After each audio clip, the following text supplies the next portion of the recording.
জান্নাত চায়, জান্নাত চায়, জান্নাত চায় না কে?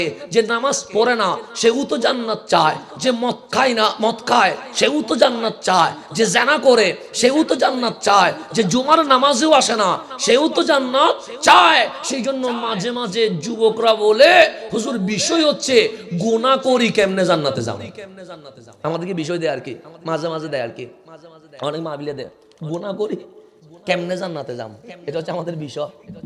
মাঝে মাঝে মাহফিলে দিয়েছে যুবকরা, মানে গুনাহ করবো ছাড়বো না, কিন্তু জান্নাতে যাওয়ার উপায় কি বলেন? পাবলিক তো বড় সহজ সরল, আমরা হুজুরা ডানাতে জান্নাত দিলে অনেকে বামাতে গরুও দিয়ে দেয়। আছে না এরকম? আসেননি?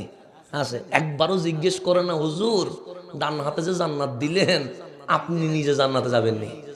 এটা জিজ্ঞেস করে বড় সহজ সরল মানুষ। যদি বলি এ কে কে জান্নাতে যাবে, হাত তুলে দিছে, এই হাতে গরু দিবা, এই হাতে কি দিব? জান্নাতে হাসন দিয়ে দিয়ে গরু দিয়ে দিছে। কিন্তু হুজুরে জিজ্ঞেস করলো না একবার জান্নাত কি আপনার বাবার নেই, আপনি যে নানাতে জান্নাত দেন, এটা তো জিজ্ঞেস করছে? জিজ্ঞেস করেন বলে সহজ সরল তো। ওরা মনে করছে হুজুর এটা মনে হয় জান্নাত পিতৃ সম্পত্তি পাইয়া চলে আসছে, হুজুর শুধু দিতেই আছে দিতেই আছে, আমরা কি করতেছি? নিতেই আসি নিতেই আসি। তো কবরে যখন যাবেন, হাসরে যখন যাবেন, তখন দেখবেন এখানে চিকেন ফ্রাই হয়, আমি হুজুরে আল্লাহ ম্যান ফ্রাই করা শুরু করছে। তখন কি করবেন? তখন তো জান্নাত দিলাম তো নিয়ে ফেলছেন। এখন সেই জন্য আমাদেরকে একটু বুদ্ধিমান হওয়ারও দরকার আছে না? নাই আছে? নিজের বিবেক নিয়ে একটু ভাবার দরকার আছে। খুব সহজে যাকে তাকে বিশ্বাস করলে নিজের কি হয়? ক্ষতি হয়। তা আপনারাও মাঝে মাঝে জান্নাত চান, তো আমাদেরকে বিষয় দিয়ে গুনাহ করি জান্নাতে যাবো কেমনে? তা আমি বললাম এই সূত্র তো আমার জানা নাই, অন্য কারো জানা থাকলে বিষয়টা ওনারে দেন, কারণ গুনাহ করি জান্নাতে যায় এটা আপাতত আমার জানা। যদি কোনোদিন জানতে পারি ইনশাল্লাহ বলবো, কিন্তু আজকে পর্যন্ত আমি গুনাহ করি জান্নাতে যায় এটা পাই নাই। তো পেয়েছি আপনি গুনার বোঝা নিয়ে রহমানের দরবারে এসে তওবা করে যদি মাফ চান, মালিক গুনাহ মাফ করতে দেরি করে না, এটা পাইছি। এরপর যদি আপনি নামাজ কালাম পড়েন অতীতের গুনাহ মাফ করে দিবে মালিকের জান্নাত আপনাকে গিফট হিসেবে দিয়ে দিবে, এটা হতে পারে। কিন্তু গুনাহ করব আবার জান্নাতেও যাবো, এই বিষয়টা আমি এখনো পাই নাই। যদি ভবিষ্যতে পাই আপনাদেরকে আমি ডেকে ডেকে মাইকে বলবো যে পাইছি কেমনে গুনাহ করে জান্নাতে যাওয়া যায়, কিন্তু আজকে পর্যন্ত পাই নাই। সেজন্য যুবকরা আমাকে এই বিষয়টা দিয়েন না।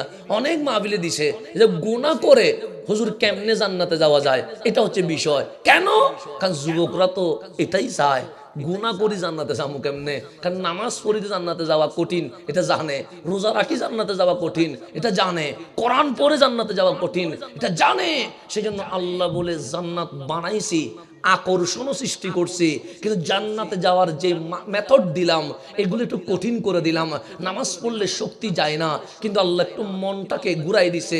নামাজ আসলে মন যেন টানে, মন যেন টানে। চায়ের দোকানে 2 ঘন্টা আড্ডা দেন, অতীতের কথা মনে পড়বে না। রাস্তায় দাঁড়িয়ে গেমস খেলেন, কোনো কিছু মনে হবে না। বন্ধুর সাথে আড্ডা দেন, কিছুই মনে হবে না। কিন্তু আল্লাহ আকবার বলে যখন নিয়ত বাঁধছেন, 5 বছর আগে কি সিনেমা দেখছেন পুরা ভিডিও চিত্র নামাজের ভিতরে চলে আসে। এরকম হয় কি হয় না? হয়তো স্বাভাবিক হয়, আপনাদের হয় এরকম। অনেকে আমাদেরকে মাসালা জিজ্ঞেস করে, হুজুর চায়ের দোকানে দাঁড়াইলে ভিডিও চালু হয় না, রাস্তায় দাঁড়ালে ভিডিও চালু হয় না, বন্ধুর সাথে আড্ডা মারলে ভিডিও চালু হয় না, সিনেমা দেখলে ভিডিও চালু হয় না। 3 ঘন্টা খেলা দেখছি কিছুই মনে পড়ে নাই, কিন্তু ইক্তেদাই তো বেহাজাল ইমাম বলে আল্লাহ আকবর করে বাঁধতে দেরি। 5 বছর আগে কোন সিনেমা দেখছিলাম পুরা ভিডিও চিত্র দেখি চোখের সামনে বাজতেছে, করবো কি? আমি বললাম তুমি যেই রোগের রোগী আমিও তো সেই রোগের রোগী, তোমার কি চিকিৎসা করবো? আমিও তো একই রুগী, তো রুগী তো সবাই একই, আমি কি মেডিসিন দিব আপনারে? আমারও তো কি জামিলা করে গেছি। কারণ আপনি মনে করছেন হুজুরের দাঁড়িয়ে আছে, ডুবিয়েছে, জুব্বা আছে, ভালো মানুষ, উনি কাবা সামনে নিলে মনে হয় আল্লাহ দেখে মনে হয়, এটা মনে করছেন আর কি। তো আপনিও যেই রোগে রুগী আমিও সেই রোগে রুগী।